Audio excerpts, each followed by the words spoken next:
Hello, children. Here I am again with another story. This is called The Clumsy Elf by Fiona King. One day, Mrs. Santa and I were hard at work with the elves, making toys ready for Christmas Eve. It was early December, and there were still lots of toys to be finished. The snow was falling steadily outside, but later on the sun came out, and the elves were getting restless, wanting to be outside snowboarding and sledding. "Santa," said Eric Elf, "please can we go outside now? It's finally stopped snowing and the sun's come out. We want to have a snowball fight and get sledding." Eddie and Ernie Elf nodded in agreement. "Yes, please, can we?" they said. I looked at the elves sternly and said, "There are so many toys left to make, and it's not long now until Christmas comes. You wouldn't want to disappoint any children, would you? Those children have been good all year, and they are counting on you to make their toys ready for Christmas Day." "Yes," said Mrs. Santa, "and besides, it's treacherous outside with all the ice. You could have a nasty accident if you slipped." Eric, Eddie and Ernie all looked glum.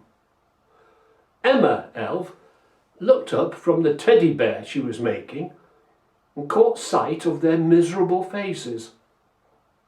"Santa," she said, "what about if we all work really hard for the next hour and finished off the toys we're making, and then, if we have finished them, take a break for just an hour to play in the snow before the sun goes down?" Eliza and Eva Elf looked hopefully at me. "Please," they cried. And Eric, Eddie and Ernie cheered up too. "Please," they all chorused. I looked at all the toys ready on the shelves and all the toys on the workbenches that would join them shortly. There were still many days to Christmas Eve, but surely an hour in the snow wouldn't send them back too much. "All right," I said. "If you finish off the toys on your workbenches, then you can have your time in the snow." Eric got to work straight away on the doll he was making, whilst Eddie picked up the toy train he'd been working on. Ernie, meanwhile, continued painting a picture of a Christmas scene with snow, Christmas trees, and the sleigh setting off on Christmas Eve. On the opposite workbench, Eliza and Eva were busy finishing some Lego pieces, whilst Emma continued with the teddy bear. The elves bent their heads to the work. Behind their benches the fire crackled and their faces glowed. With the chance of time in the snow, it wasn't long before they'd finished the toys. "Wrap up warm," said Mrs. Santa, as she thrust scarves and gloves into the hands of each elf. They cheered as they ran out into the crisp snow. Snowballs flew. The sledges raced down the slope, and the elves had the time of their lives. The hour passed in a flash, and the sun began to set. Then they heard Mrs. Santa and I calling, and they ran towards us.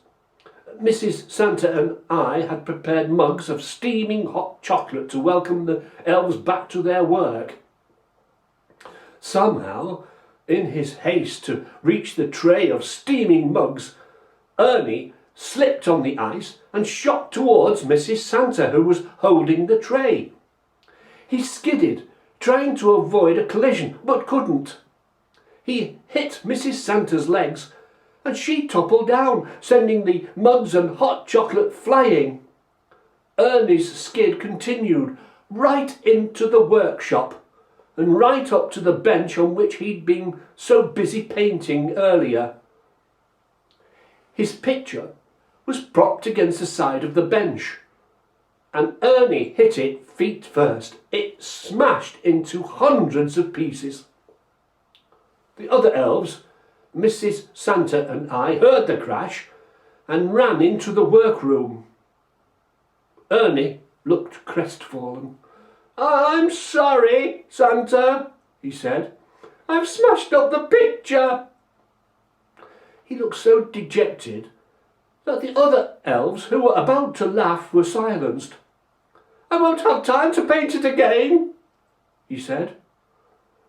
He was very surprised when I laughed and said, "You don't need to. You were making a jigsaw puzzle. This is simply perfect as it is." The elves all laughed. "You clumsy elf, Ernie," they cried. "Thank goodness it was a jigsaw puzzle that you were making." Oh, thanks for listening in again, children.